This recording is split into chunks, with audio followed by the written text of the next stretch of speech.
Yes, hello again everybody, it's me, that fella from Chesterfield, but you know who I am, don't you? Yes you do, you do. Yes, back again, and the burning question, net zero, can we achieve it? Who knows? Can we help to achieve it? Yes we can, but do we want to? Yeah, should I sell my motorbike and get one of these here electric motorbikes? Now, I'm an open-minded fella. I believe you've got to keep up or get left behind. Yes, keep up with the times. And these electric cars are getting very popular. There's a lot about now, isn't there? And they can go long distances, 340 miles, some of them 350 I think, but whatever, anyway. But they're as big as tanks, aren't they? Yeah, weigh about 2 ton. Yeah, won't want one running into me. Yes, but the motorbikes, yeah, I haven't seen any on the road. Apart from the little, like BMX ones, that the young lads seem to like them, and they have a little bag over the back, don't they? They carry little pouches in them, and when police chase them, they chuck that bag away, don't they? And go roaring off. I've seen them, but not the proper motorbikes. And that's what we're into, isn't it? We want a proper motorbike. Can electric deliver? So, I've been doing some Googling, and I've been doing some thinking, and I've been weighing it up. But what do you think? Should I sell my motorbike and get an electric one? I don't know. Well, I'm going for a little ride in this video, and I'm going to discuss it. So, join us just as we're going down Ilam Moor Lane.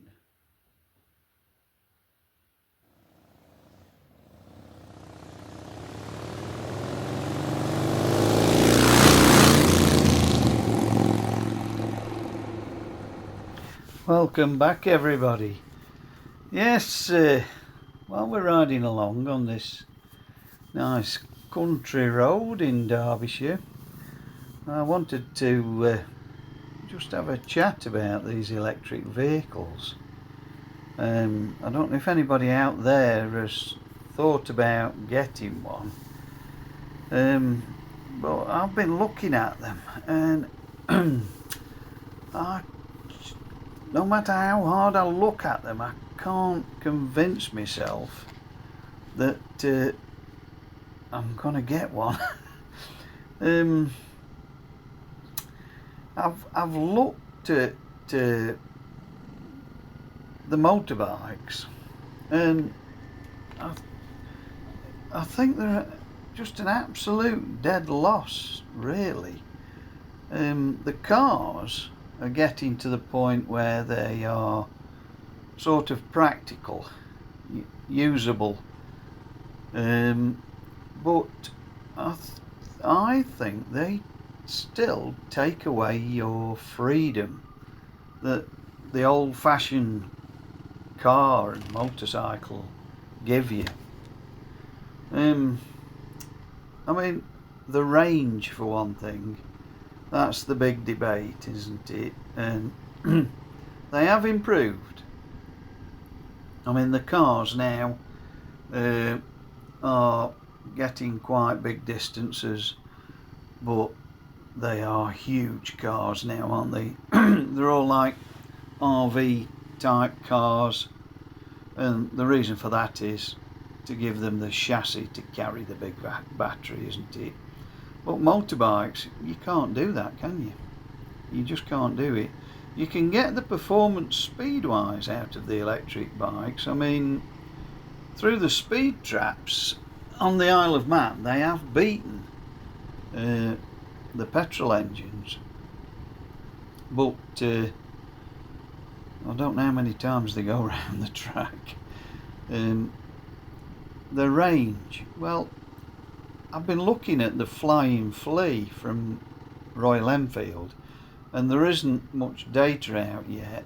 It looks a nice bike, does look a nice bike, but there's a nice looking bike made in Britain called the Maving, and it's got a 40-mile range, something like that. And after 40 miles, where are you going to charge the thing? This is the crux of it as well. I mean, when you're out on your bike, you go into any petrol station, don't you, and just fill up. But where are you going to plug one of these batteries in? Because they're not set up like the cars. They charge with the old 3-pin plug socket, don't they? So I can't imagine biker cafes, letting you get your extension lead out and plug your bike in. If you look at top of the range bikes like the Harley Davidson, I mean, that does 100 miles, and that's got the fast charging method, like the cars. You can plug it into the 3-pin, same as you can the cars, but on a 3-pin plug it takes 11 hours to charge it, but you can charge it in an hour at one of these fast charging stations. So yeah, but I think if your Harley Davidson's there and somebody comes up in his big SUV, they're going to wheel it out of the way, unplug your bike and plug their car in. Yeah. The Maving, like I say, it looks a great thing for commuting, and it's got 2 battery options. You can have 1 battery or 2. Well, if you have the 2 batteries, it's an extra £1,000 virtually, and on the 1 battery you're getting 40 miles. You're getting 40 miles, and then it takes 2 3/4 hours to recharge. So, like me and my mate here in front, we go out regularly, and an average day we'll do 150 mile. So say we go out on our electric Mavings for 140 mile to round it up. Say we go to Mablethorpe and back on the shortest possible route. That's 84 mile to Mablethorpe on the coast.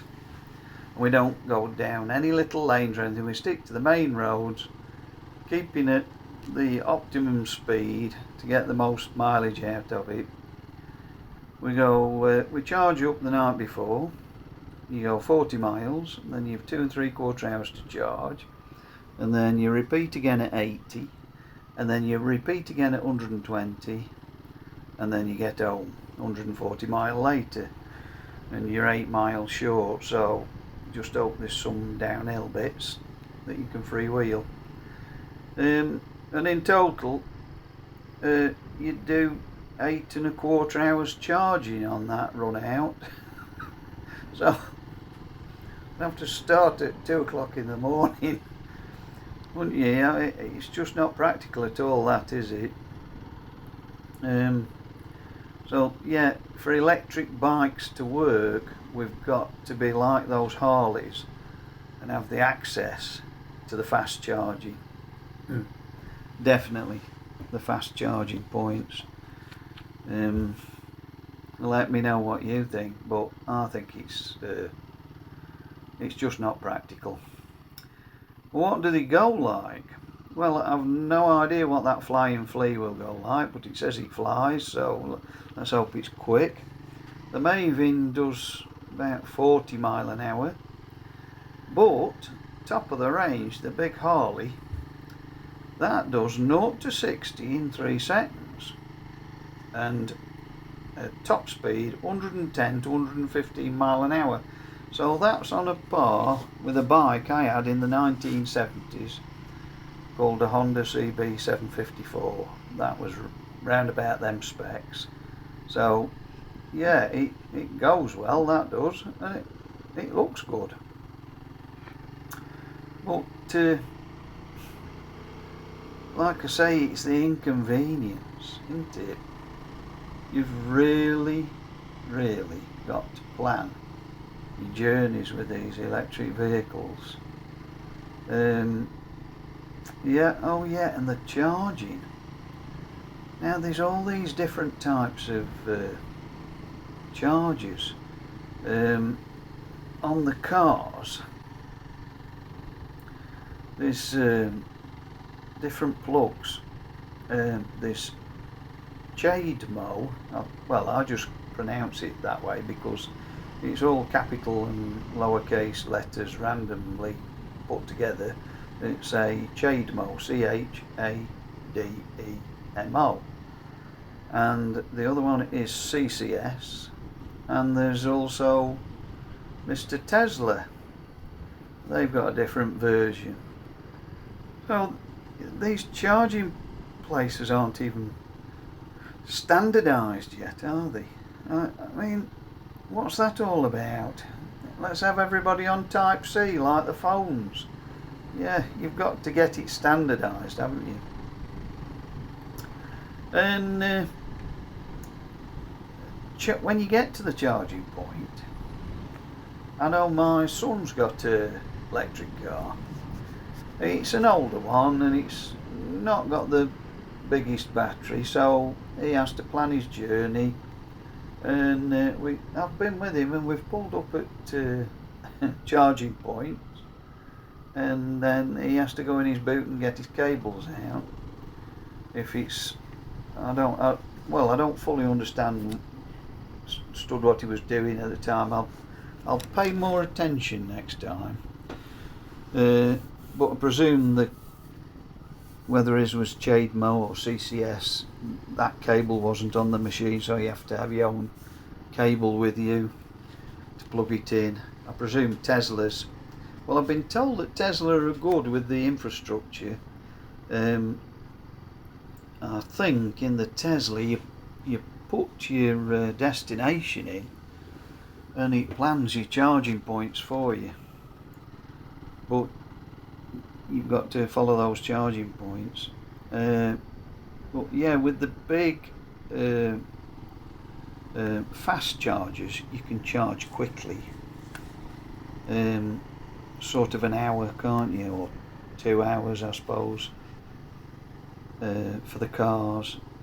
I presume motorbikes would be quicker, but it does say that Harley Davidson takes an hour on the quick charge. But to have the quick charge you've got to have a large cable, which you can't carry around with you, so they're left at the charging points, aren't they? And I don't know about the area where you live, but where I live, a certain community that likes to wander about and not stay in one place all the time have discovered that these charging cables have got heavy duty copper in them, and they seem to be getting sawn off. I know our local Morrison's, the charging point has been done away with because they kept cutting the cables off and marching off with the cables. So yeah, oh dear, it's not going well so far, is it? This trying to talk me into an electric motorbike. Yeah. So ultimately you're losing your freedom with these things. I mean, even with the Tesla, like I say, take your hat off to them, very good. It plans its journey for you and it takes you to all the charging points on your way. But you know, what if you wanted to call in at a little cafe in a village or something and do a tea tour, you know, you're losing your freedom, aren't you? I mean, like I say, our typical journey, we haven't got a clue where we're going, and we like to, you know, wing it. You know, you don't want to be slave to the machine. You want the machine to give you the freedom, don't you? The freedom of the open road. And that's what petrol engine motorbikes do. They give you that freedom, don't they? Yeah. That's why we love them. We've got to admit it. It's freedom. Even with your car, you know. What time can I get down to so and so? Go and stand at the bus stop and wait for the bus to come, or jump in your car and go when you like. It's freedom, isn't it? And like I mentioned before, my son's got an electric car, and when he wasn't there, I asked his partner, I said, what do you think to the new electric car then? And she said, well, our life now seems to revolve around the car instead of the car doing what we want it to do, because of the charging situation, basically. Yeah, so it's not looking good on the electric car front. And now, on top of that, I think they're going to all have to pay per mile. Oh dear, they're joining us and having to pay. Mind you, I think we'll be priced out of the market the way they're going. I think they've got it in for us old diehards with the petrol engines. Yeah, so when is the last year that they're producing them, the petrol engine motorbikes? Is it 2030? Something like that, I'm not sure. But I think we all ought to be getting some ordered and keeping them in the back of the garage ready. I don't like the way this is going, and the way it's going to infringe on our freedom. So don't say you've not been warned. You've heard it here first. So on that note, after I've depressed you on the electric bike front, I'll let you go and enjoy the rest of this little ride with me and my mate. I hope you've enjoyed it. It's a lovely lane, this. Try it, but make sure you've charged your battery up first. Bye bye now. Ta-ta, ta-ta.